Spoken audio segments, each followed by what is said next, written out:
안녕하세요. 실화 사연 들으면서 위로 많이 받고 있는 한 사람입니다. 진짜 사연 듣고 있으면 나만 그런 거 아니구나 싶은 일들이 많더군요. 제 이야기도 남들이 들으면 아마 그런 생각이 들 겁니다. 저 사람 그래도 버티고 산다. 이런 생각이요. 기막힌 제 사연을 들려드릴까 합니다. 저는 어릴 때부터 수줍음이 좀 많았어요. 남들 앞에서 얘기하는 것도 너무 어려워서 학창시절 선생님이 발표라도 시켜주면 정말 많이 난감했어요. 겨우겨우 한 줄 다 읽고 자리에 앉으면 등에 식은 땀이 축축하게 배어나왔죠. 그런 내성적인 성격 덕분에 연애도 제대로 못했습니다. 친구들은 여자친구를 잘만 사귀던데 그건 저와 거리가 먼 일이었죠. 야, 너는 아는 누나도 없냐? 예, 그렇습니다. 이 새끼 대답하는 꼴 하지 마라. 군대에서는 아는 여자 없다고 바로 위선님한테 얼마나 갈굼을 당했는지 모릅니다. 하다못해 누나라도 있었으면 거기라도 비벼봤을 텐데 안타깝게도 저는 외동이었어요. 한 번도 부모님께 싫은 감정을 느껴본 적이 없었는데 그때는 누나나 동생 하나 안 나눠주시는 게 그리 원망스러웠어요. 그렇게 힘든 시간도 버티다 보니 다 지나갔습니다. 버틸 때는 정말 죽을 만큼 힘들었는데 지나고 나니 이제는 웃으면서 욕 한마디 하고 지나갈 정도가 됐어요. 상황이 그렇다 보니 직장을 가지고 나이가 먹어가도록 연애도 한 번 제대로 못하는 지경이었어요. 그래도 집안에 하나 있는 귀한 아들인데 여자친구 하나 못 사귀고 있으니 어머니는 속이 말이 아니셨어요.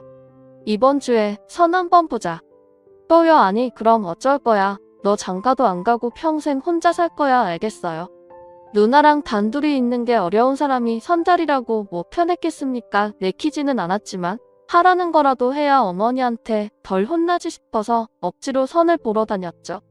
주말마다 잡힌 선자리에 꽤 많이 나간 것 같아요.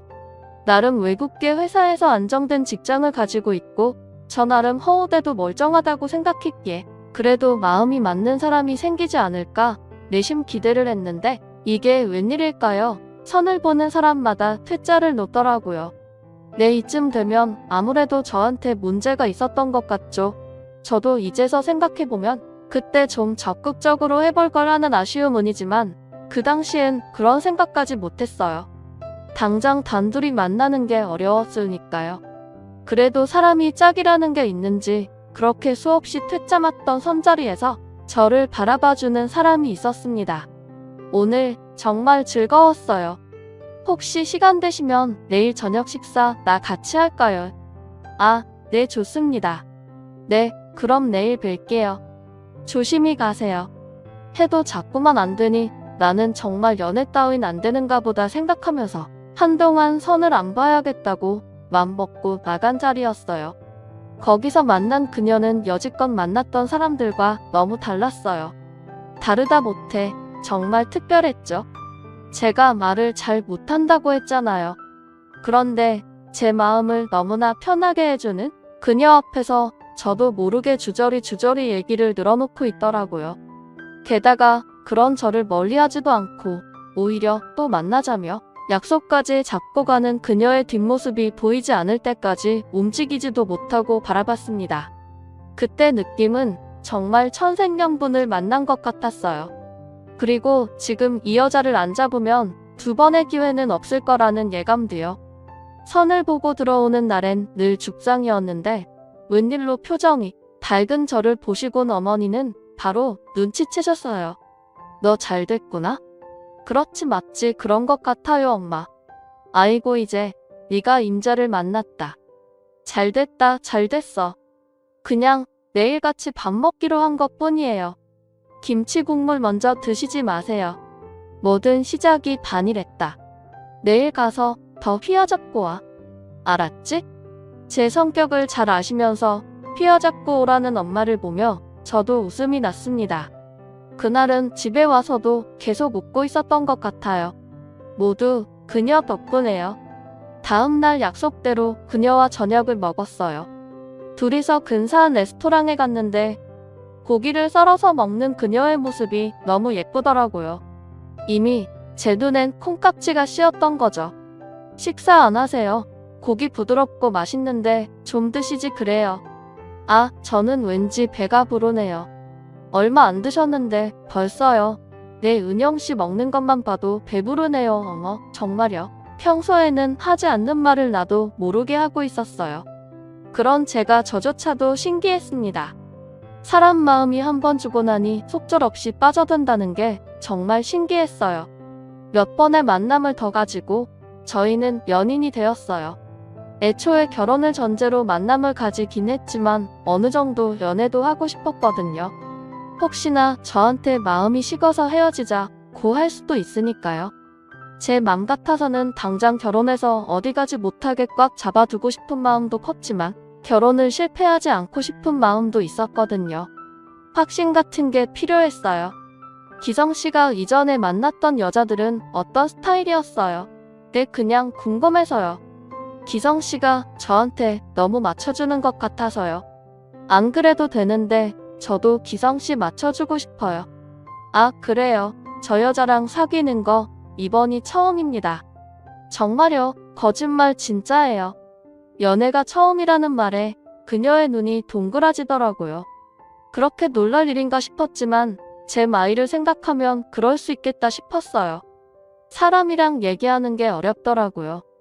그래서 연애도 잘 안 되고 어머니가 너무 걱정하셔서 선보러 다닌 건데 저는 전혀 눈치채지 못했어요. 기성씨랑 얘기하는 거 재밌는데 내 얘기가 재밌다고 해주는 사람 은영씨가 처음이에요. 그래서 말인데 저는 은영씨하고 결혼하고 싶습니다. 나도 모르게 그녀에게 청혼을 하고 말았어요. 그녀를 놓치고 싶지 않다는 마음이 컸던 것 같아요. 마음이 급한 나머지 성급하게 말이 먼저 나오고 말았죠. 여전히 놀란 토끼 눈이었던 그녀의 눈이 더 커지더라고요. 진짜 눈알이 빠질까 걱정이 될 정도로요. 하지만 이내 그녀는 제 청혼을 받아주었습니다. 그녀도 저와 결혼하고 싶다면서요. 그날 저는 세상을 다 가진 남자였습니다. 태어나서 그렇게 기뻤던 적이 없었던 것 같아요. 그녀는 내 인생의 선물이고 기쁨이었어요. 평생 혼자 살까봐 걱정이었던 어머니는 제가 결혼을 한다고 하니 너무 좋아서 어쩔 줄을 몰라 하셨어요. 나름의 대책으로 선을 내보내긴 했는데 번번이 결과가 안 좋으니 걱정을 많이 하신 것 같았어요. 결혼 얘기가 나왔으니까 날짜리 빨리 잡자. 이왕 하는 거 머뭇거릴 필요가 뭐 있니? 알겠어요, 엄마. 은영씨한테 부모님 뵙자고 얘기할게요. 그래 엄마는 이제 죽어도 여한이 없어. 기성아. 엄마는 왜 그런 말을 하세요? 너무 좋아서 그러지. 좋아서. 좋다고 하시면서 눈물을 보이시는 엄마를 보니 제가 참 불효자였구나 싶은 생각이 들었어요. 일부러 그런 건 아니었지만 저한테 표도 못 내고 혼자 소갈이 하셨을 어머니를 생각하니 마음이 많이 안 좋더라고요. 하지만 그녀 덕분에 부모님께 효도할 수 있게 되었죠. 양가 3결례는 별일 없이 잘 진행됐습니다. 애초에 결혼이라는 목적으로 그녀와 만났기 때문에 결혼식을 서두르는 건 양가 모두 찬성했죠.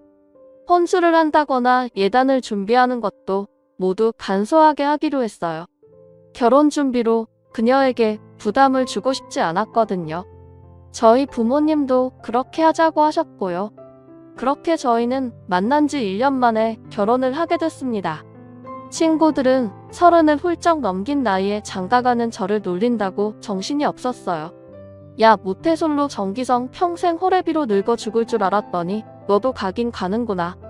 야, 진짜 마음 착한 재수씨 만나서 장사 가는 거지. 안 그럼 진짜 총각 닥치 못 될 뻔했어. 니들 자꾸 놀릴 거야. 그만해. 자식 결혼하니까 좋으냐 좋아. 이 자식 얼굴이 활짝 폈네 폈어. 친구들이 놀리는 것도 좋았어요. 쭈쭈 웃고 있는 그녀가 옆에 있으니 화낼 일이 아무것도 없더라고요. 평생을 함께할 사람을 찾았다는 게 이렇게 마음이 든든할 줄은 상상도 못했던 일이었어요. 그녀와 함께해서 드디어 제가 완전해지는 것 같았죠. 신혼생활은 그야말로 꿈만 같았습니다. 결혼하면서 그 사람에게는 단이 던 직장을 그만두라고 했기 때문에 일을 마치고 집에 가면 저를 기다리는 사람이 된 게 너무 좋았어요. 물론 결혼 전에도 본가에서 생활을 했기에 빈집은 아니었죠. 하지만 날 반기는 사람이 아내일 때는 그 느낌이 완전 다르더라고요. 퇴근을 하고 집에 가서 아내가 준비한 저녁을 함께 먹으며 휴식을 즐겼어요. 일 잘하고 있는 사람을 백수 만든 건 아닌가 싶어 마음이 쓰였는데 그 사람은 그러고 싶었다고 하더라고요. 내가 괜히 당신 일 그만두게 한 건 아닌 거 몰라? 하루 종일 집에 있으면 심심하지. 에이, 내가 심심할 겨를이 어딨어요. 집안일도 해야 하고 당신 먹을 것도 준비해야 되는데 나 몰랐는데 의외로 살림에 소질이 있는 것 같아요. 정말. 그렇게 생각해주니 내가 고맙네. 언제든지 하고 싶은 일 있으면 얘기해. 직장 다니는 것보단 가게를 하나 운영하는 것도 좋은 것 같고.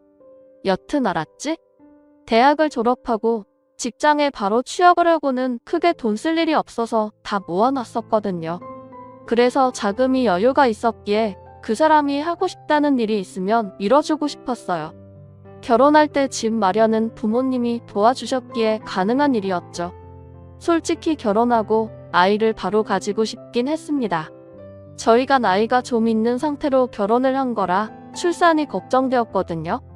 그 사람한테 내 뜻을 얘기를 하다가 아내가 마음이 생기면 얘기하지 싶어 당장은 기다려줬어요.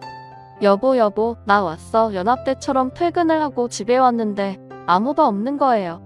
어디 간다는 말은 없었는데 싶어 전화를 걸었지만 안 받더군요. 볼일 보러 갔겠지 싶어 씻고 기다리고 있었는데 곧이어 그 사람이 집에 들어왔어요. 왔어요. 오늘 일찍 왔네요. 응, 어디 다녀와? 아요 앞에 친구랑 차 한잔하고 오는 길이에요. 배고프죠? 얼른 저녁 준비할게요. 저녁 식사를 천천히 해도 되는데 그 사람은 제가 먼저 집에 왔다고 엄청 당황해하더라고요. 요즘 뭐 못 먹고 사는 것도 아닌데 천천히 먹어도 되는 걸 그리 신경 쓰는 게 안쓰럽기도 하고 보기 고맙기도 하고 그렇더라고요. 그래서 주방에 서 있는 그 사람 가까이 갔는데 목덜미가 붓더라고요. 당신 여기 왜 이래 긁었어네?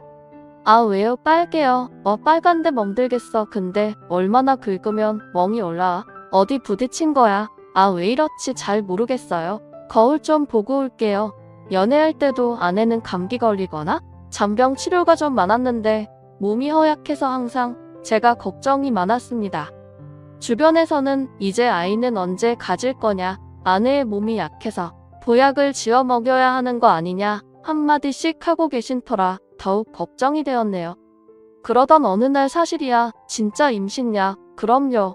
오늘 병원까지 다녀온 거려. 여기 봐봐요. 이게 아기 집이래요. 아무것도 안 보이죠. 2주 만에 출장을 마치고 집으로 돌아온 저에게 뜻밖의 소식을 전했어요. 이렇게 기다리고 기다리던 임신 소식이었어요.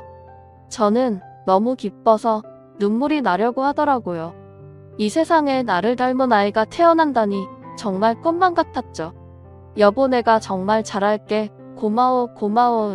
고마워요. 난 너무 행복해서 눈물 나요. 저는 아내를 꼭 안아주었습니다. 저희 임신 소식을 내심 기다리고 계셨을 어머니께 전화를 걸었어요. 정말이니 새아기가 임신했대. 네 엄마 이제 2개월이래요. 기성아 정말 축하한다. 새아기한테도 애썼다고 전해라. 네 엄마 저의 결혼에 이어 임신까지 저희 부모님은 그야말로 겹경사가 생겼다고 좋아서 어쩔 줄은 모르셨어요. 그 위에 부모님 지인들은 이미 손주들을 보시고 그 재롱에 웃을 일이 있다고 그리 자랑을 하시는데 본인들도 결혼도 안 한 아들만 바라보고 있으니 얼마나 답답하셨겠어요. 이 모든 걸 이뤄준 아내는 집안의 보배와 다름없었어요. 새아가 뭐 갖고 싶은 거 없니? 그래 필요한 거나 갖고 싶은 거 있으면 말하거라. 네 얼마든지 사주마. 아니에요. 어머님 아버님 이미 기성씨가 다 해줬는데요. 여보 그러지 말고 우리 새아가 차나 바꿔줍시다. 이제 임신해서 다닐 때 안전하게 다녀야지. 그래 그러자꾸나 기성이가 차를 좀 골라봐라. 알겠어요. 부모님은 아내가 혹여나 불편한 게 있을까를 신경 쓰셨어요. 그리고 집안에 행사가 있을 때마다 열외거나 찹쌀만 했다가 금방 가라고 하셨어요. 두 분이서 할 수 있는 배려는 다 해주셨죠. 부모님이 얼마나 손주를 기다리셨는지 누구나 알 만큼 마음을 많이 써주셨어요.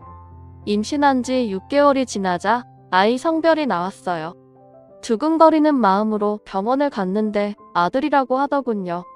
마음속으로는 딸을 기다리고 있었는데 아들이란 얘기에 약간은 서운했습니다. 그런 저를 보고 아내가 당신 외동이라서 아들이 나왔으면 했는데 바람대로 된 것 같아서 너무 좋아요. 어머니 마누님께도 며느리 노릇 제대로 하는 것 같고요.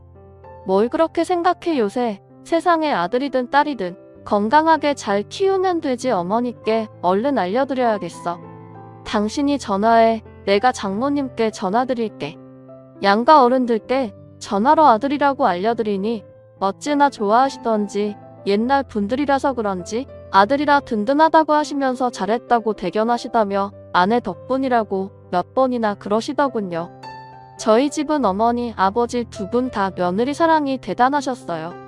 정말 아들인 저보다 더 챙기시는 게 눈에 보일 정도였으니까요. 막달이 다가올수록 아내 비가 정말 상상도 못할 정도로 커졌습니다. 임신한 여자비를 가까이서 보는 건 처음인지라 이래도 되나 싶을 정도로 커지더라고요. 아이가 커갈수록 태동을 할 때 출렁이는 모습을 보며 그제야 실감이 났어요. 요 녀석 얼마나 장난꾸러기로 나오려고 이렇게 태동이 심해. 그러니까요. 밤에 잠도 잘 못 잔다니까요. 아빠 닮았으면 점잖을 텐데 말이에요.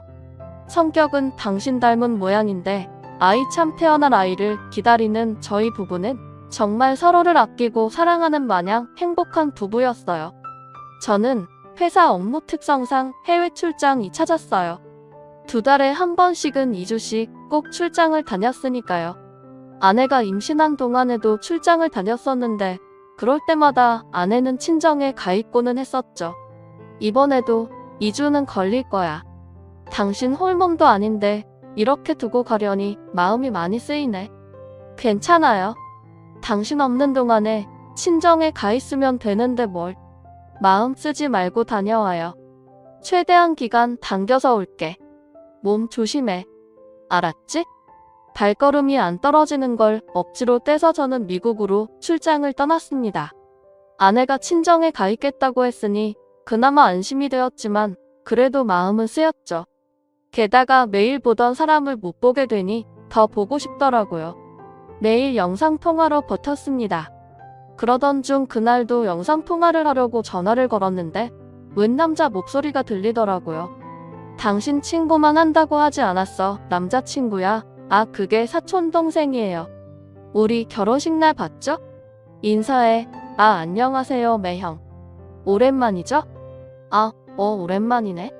사촌동생이 저희 집 근처로 이사를 왔다면서 같이 차 한잔하고 있다고 인사를 시키는데 결혼식 날 그렇게 많은 사람들을 다 외울 수가 없잖아요.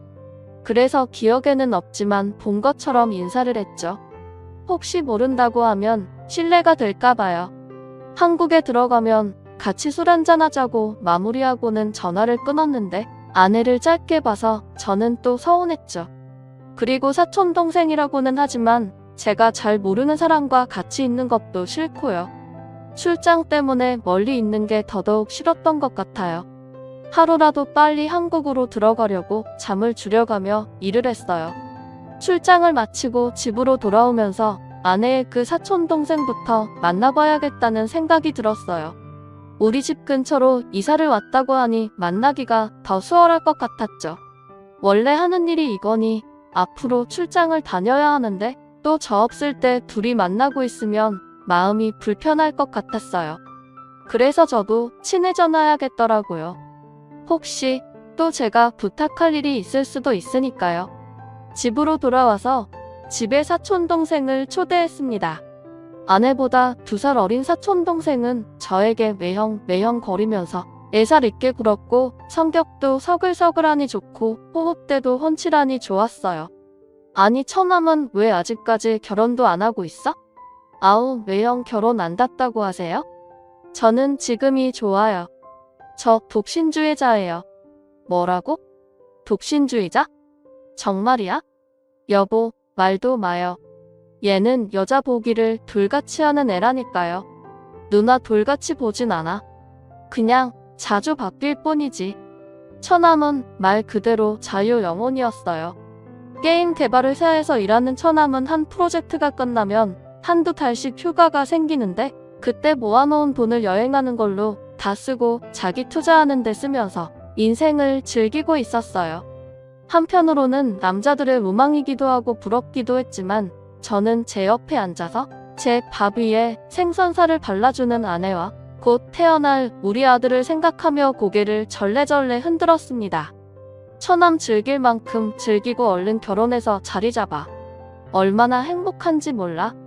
그쵸, 여보? 아우, 이 커플 완전 닭살 커플이네. 셋이서 보낸 식사 시간은 즐거웠습니다. 그리고 처남은 종종 저희 집에 와서 저와 술을 한잔하기도 하고 자고 가기도 하면서 더욱 친해졌어요. 해외 출장이 많았던 저는 처남이 저희 집 근처에 산다는 것이 너무 큰 위안이 되었고 늘 아내가 걱정이었는데 한시름 놓아도 되겠다는 안도감이 들었어요. 그렇게 시간이 흘러 아내는 예쁜 아들을 출산했습니다. 첫 아들은 아빠를 닮는다는데 어쩐지 아내를 더 많이 닮은 듯한 우리 아들. 눈에 넣어도 안 아프겠다는 그 말이 그제서야 실감이 나더군요. 양가 어른들도 아들이 보고 싶어서 늘 영상통화를 하시고 집에 손주 보러 가도 되냐고 하셨어요. 제 눈에도 일이 예쁜데 오죽하실까요? 그래도 출산하고 몸조리하는 아내에게 피해가 될까봐 참고 계시는 양가 부모님인 걸 알기에 저는 더 자주 아들의 사진이나 동영상을 보내드리곤 했었죠. 아들 녀석이 100일쯤 되었을 때 저희 가정에 변수가 생겨버렸습니다. 제가 2년간 해외 발령이 나버린 거죠. 그리고 그때 마침 코로나가 전 세계를 강타했어요. 보통 해외 발령이 나면 가족 모두 갈 수 있도록 회사에서 배려를 해주는데 생각지도 못한 코로나 때문에 그렇게 못하게 되었어요. 결국 저는 아내와 사랑스러운 아들이랑 2년간 떨어져 있게 되었죠. 이제 한참 뒤집고 옹알옹알거리는 아들이 눈에 밟혀서 정말 회사를 그만둬야 하나 이런 생각까지 들었습니다. 2년이라는 시간 동안 아내 혼자 독박 육아를 해야 되는 상황도 너무 미안했고 출산하고 잠을 많이 못 자서 힘들어하는 아내를 봐왔던 터라 더욱 그랬어요. 여보, 정말 미안해. 어쩔 수 없죠. 코로나 때문에 다 같이 가는 건 말도 안 되잖아요. 말로는 괜찮다고 했지만 아내의 눈에는 눈물이 그렁그렁 맺혀 있었습니다. 발령 전 2주일간 회사에서 휴가를 받아 저는 아내와 아들을 위해 그 시간을 오롯이 헌신을 했어요. 아침, 점심, 저녁 밥도 다 차려주고 아내에게 살림은 손도 못 대게 했죠. 여행을 마땅히 갈 수가 없어서 좋은 풀빌라와 호텔에 가서 시간을 보내게 됐어요. 저희 부모님께서 아들을 맡아주신 덕에 아내와 행복한 시간을 보냈습니다. 그렇게 2주가 흐르고 출국하기 이틀 전 저는 처남을 집으로 불러서 함께 술 한잔을 하며 아내를 잘 부탁한다고 했죠. 네, 형. 걱정 마세요. 제가 누나랑 우영이 잘 챙길게요. 고마워. 처남이 있어서 얼마나 든든한지 몰라. 아내도 형제자매 없는 혈연 단신이었고 저 역시 외동 아들이라 아내를 부탁할 만한 사람이 없었어요. 친정은 또 외곽에 있어서 급한 일이나 위급한 일이 있을 때 바로 올 수 있는 상황도 안 되었고요. 그나마 처남이 저희 집이랑 차 타면 10분 거리에 있으니 얼마나 다행인지 모릅니다. 그렇게 저는 출국을 했습니다. 혼자서 하는 미국 생활은 너무 외롭고 힘들었어요. 코로나라는 변수로 회사에 여러 가지 일들이 많이 터지면서 그것을 수습하느라 일은 넘쳐났고 저는 회사 집 정신없이 일만 했던 것 같아요. 그 와중에도 계속 아내와 아들이 눈에 밟혔지만 휴가를 받아도 한국에 들어가지를 못하니 답답하기만 했죠. 가끔씩 하는 영상통화와 아내가 보내주는 메일을 통해 아들의 근황과 사진들을 보며 혼자 울며 웃으며 2년이라는 시간을 버텼습니다. 그렇게 2년이 흐르고 저는 한국으로 돌아왔어요. 자가격리 기간이 얼마나 더디 가는지 아내와 아들이 보고 싶어서 죽을 것 같았어요. 드디어 우리 가족이 상봉을 하던 날 저는 처음으로 아내 앞에서 울었습니다. 여보, 살이 왜 이렇게 빠졌어? 아내도 울고 있었어요. 3살이 된 아들은 제가 낯선지 아내의 품에서 떨어지려고 하지 않았어요. 지금 낯가림이 심해서 그래요. 우영아, 아빠잖아. 아빠 해봐. 아빠? 으아. 아내가 아들을 제게 안기려고 하자 아들은 넘어갈 듯 울고 말았어요. 2년 동안 못 본 사람이 많이 낯설고 놀랐나 보더라고요. 서운했지만 어쩔 수 없는 노릇이었어요. 한 주 동안 받은 휴가 기간 동안 본가와 처가에 인사를 다니고, 그리고 제가 없을 때 아내와 아들을 많이 챙겨준 처남도 불러서 같이 고기를 구워 먹었습니다. 여전히 솔로인 처남은 저를 무척이나 반가워해 주었죠. 그날 저녁 저희 집에서 다 같이 밥을 먹는데 아들 녀석이 처남 무릎에서 계속 밥을 먹으려고 했어요. 우영아, 삼촌 밥 못 먹잖아. 엄마한테 와. 아내가 말했지만 아들은 떼를 쓰며 결국 처남의 무릎에 앉아서 밥을 먹었어요. 처남은 아들이 귀여워 죽겠다는 표정으로 밥을 떠먹이고요. 우영아, 물 먹고. 아내가 아들에게 물 한 숟가락을 떠먹이면 처남이 밥을 한 숟가락 떠먹이고 아들은 병아리처럼 요물요물 잘 받아 먹었습니다. 그 모습을 마주 편에서 보고 있는데 어쩐지 소외감이 들었어요. 마치 저렇게 새 식구가 가족 같더군요. 내가 무슨 생각을 하는 건가 싶어서 고개를 흔들며 저는 애써 웃어 보였습니다. 떨어져 있던 시간이 있으니 아들이 저와 친해지는데 시간이 필요하겠죠. 그렇게 혼자서 씁쓸해하고 있는데 아들이 아빠라고 했습니다. 저에게가 아니라 처남에게 말이에요. 아내와 처남이 깜짝 놀라며 난감한 표정을 지었고 아내는 제 눈치를 보았어요. 우영아, 아빠 아니고 삼촌. 아니야. 삼촌 아니야.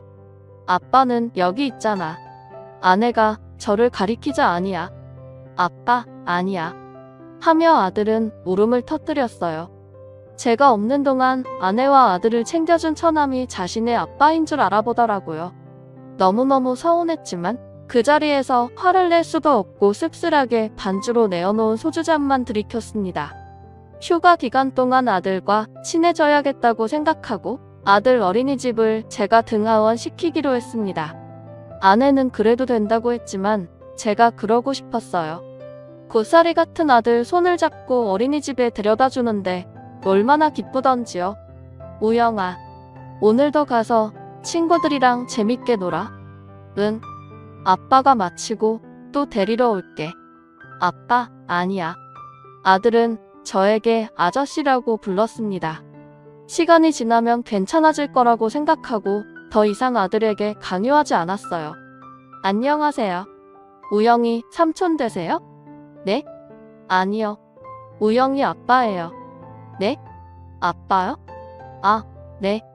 아들을 어린이집 앞에 데려다 주는데 아들의 담임 선생님으로 보이는 여사분이 저에게 인사를 했고 제가 아들의 아빠라는 말에 엄청 당황해 하시더군요. 집에 돌아가서 아내에게 혹시 처남이 우영이 어린이집 데려다 준 적 있어? 네? 아, 네. 제가 컨디션 안 좋고 하면 저 대신 데려다 주겸 했었어요. 네요? 무슨 일이 있었어요? 아니, 어린이집 선생님이 내가 우영이 아빠라니까 엄청 당황해 하시더라고. 아, 당신은 처음 보니까 그랬을 거예요. 그래도 처남이 우영이 아빠인 줄 알던데 나 좀 서운해. 에이, 뭐가 서운해요. 선생님 마음대로 그렇게 생각한걸. 이제 당신이 한국에 왔으니까 상관없잖아요. 뭔가 처남에게 제자리를 빼앗긴 듯한 느낌이 들었어요. 일주일의 휴가는 너무 빨리 지나갔고 저는 다시 회사로 복귀해서 바쁜 나날을 보냈습니다. 적응도 해야 했고 해야 할 일들도 너무 많았어요. 늦게 귀가하는 날이 많아졌고 제가 집에 가면 아내와 아들은 이미 자고 있는 날들이 많았죠. 그래도 자고 있는 아내와 아들을 보며 힘이 났어요. 그러던 어느 날, 그날은 일이 일찍 마무리되어 평소보다 일찍 퇴근을 하게 되었고 저는 서프라이즈로 아내를 위한 꽃을 하나 사고 아들에게 줄 뽀로로 케이크를 샀죠. 내친김에 아들도 제가 픽업해서 집으로 가려고 아내에게 전화를 했는데 전화를 받지 않더군요. 바쁜가 보다 싶어서 저는 아들의 어린이집으로 향했고 그곳에서 아내와 아들 그리고 옆에 서 있는 처남을 보게 되었습니다. 뭐지? 처남이 이 시간에는 왜? 뭔가 예감이 좋지 않았습니다. 창문 밖으로 아들이 처남에게 아빠라고 달려가는 모습이 보였습니다. 아내는 활짝 웃고 있었고 처남은 아들을 번쩍 안고 비행기를 태워주었어요. 너무 황당하고 이게 무슨 상황인가 싶어서 가만히 보고 있는데 3명이 처남 차를 타고 어디론가 가더군요. 저는 몰래 그 차를 따라갔습니다. 그때 저의 전화 벨소리가 들리고 핸드폰을 보니 아내였습니다. 여보. 전화했었네요. 어디요? 우영이 하원 기다리고 있어요. 아파트 밑이에요. 거짓말을 하는 아내. 순간 심장이 덜컹하고 내려앉았습니다. 당신 오늘도 늦어요? 오늘도 늦을 것 같네. 그래요? 그럼 나 옆동 사는 우영의 친구 엄마네에서 저녁 먹고 좀 놀다가 갈게요. 그래 알겠어. 저는 이게 도대체 무슨 상황인지 머릿속이 복잡해졌습니다. 왜 처남과 있는 것을 숨기는 건지, 왜 저에게 이런 거짓말을 하는 건지 도무지 이해가 되질 않았고 감도 잡히지 않았어요. 계속해서 미행을 하는데 3명은 한 패밀리 레스토랑으로 들어갔습니다. 거기서 셋이서 밥을 먹더군요. 어느 누가 봐도 행복한 가족이었습니다. 저는 그 상황을 지켜보다가 주차장으로 나와서 차에서 그들을 기다렸어요. 1시간쯤 지났을까요? 셋이서 나와서 또 어디론가 가더군요. 그곳은 처남의 집이었습니다. 예전에 한번 밖에서 처남과 술을 먹다가 제 차로 대리를 해서 처남을 내려준 적이 있어서 잘 알고 있었어요. 그때 처남이 인사불성이 되어서 제가 집 안으로 데려다 주었었죠. 그땐 저도 많이 취해서 몰랐는데 지금 생각해보니 남자 혼자 사는 집인데 엄청 깔끔했고 화장실에 칫솔 그리고 여자들이 쓰는 화장품이 있었던 것 같습니다. 워낙에 자유 영혼이니 그랬겠거니 하고 넘어갔는데 그 집의 아내와 아들과 함께 들어가는 모습을 보니 온갖 생각이 다 들면서 심장이 미친 듯이 뛰었습니다.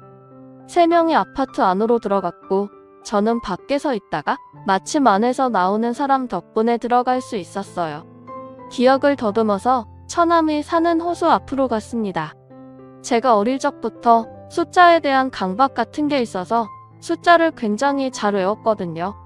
눈앞에서 3사람이 나오길 기다렸어요. 배를 눌러봐야 열어줄 것 같지 않았으니까요. 1시간쯤 기다렸던 것 같아요. 드디어 문이 열리고 3사람이 나오는데 문 앞에 앉아있는 저를 보고 화들짝 놀라며 여보, 여기는 어떻게? 네 형. 2사람 뭐야? 왜 여기 있는 거야? 옆동에 있는 우영이 친구 집에 간다고 하지 않았어? 그게 그러려고 했는데 기범이가 같이 저녁 먹자고 해서 말 못해서 미안해요. 아내의 말이 믿기지 않았고 저는 2사람을 밀치고 집 안으로 들어갔습니다. 집 안으로 들어가자 가관이더군요. 그때는 술 취하고 어두워서 못 받는 거였는지 집 안 곳곳에는 아내와 처남과 찍은 사진이 있었어요. 누가 봐도 연인의 모습이었고 아들의 사진도 있었어요. 그냥 단란한 가정의 모습이었습니다. 그 중에서 저를 돌게 만드는 사진 한 장은 꽤나 오래되어 보이는 아내의 사진 긴 생머리의 아내와 처남과 뽀뽀를 하고 있는 사진이었습니다. 빼도 박도 못하는 증거 사진 그걸 보는 순간 피가 거꾸로 솟더군요. 이게 다 뭐야? 너네 뭐냐고? 여보, 진정하고 내 말 좀 들어봐. 당신이 생각하는 그런 거 아니야. 내가 무슨 생각을 하고 있는데? 지금 내 눈으로 보이는 이게 다 뭐야? 도대체 둘이 무슨 관계인 거야? 여보. 아드는 무릎을 꿇고 저에게 빌었습니다. 여보, 미안.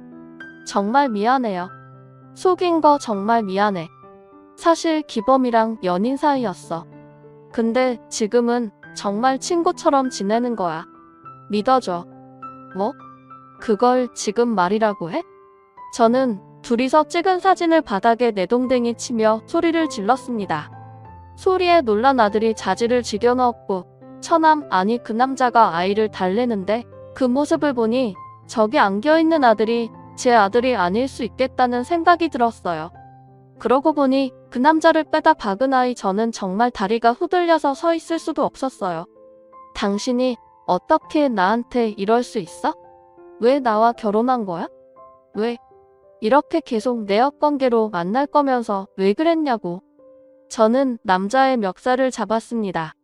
그동안 나한테 그렇게 매형매형 거리면서 뒤에서는 이짓거리를 하고 있었던 거야? 그동안 나를 속이면서 얼마나 재밌었어 그래? 눈물이 쏟아져 나왔습니다. 배신감에 치가 떨렸습니다. 남자는 아무런 말이 없었어요. 아내는 바닥에 주저앉아 울기만 했죠. 모든 것이 원망스러웠어요. 왜 눈치채지 못했을까? 지금 생각해보면 이상한 것 투성이었는데 제가 사람을 너무 믿었던 탓이겠죠. 제 자신마저 원망스러웠습니다. 결국 저는 아내와 이혼을 했고 아들 친자 확인을 했습니다.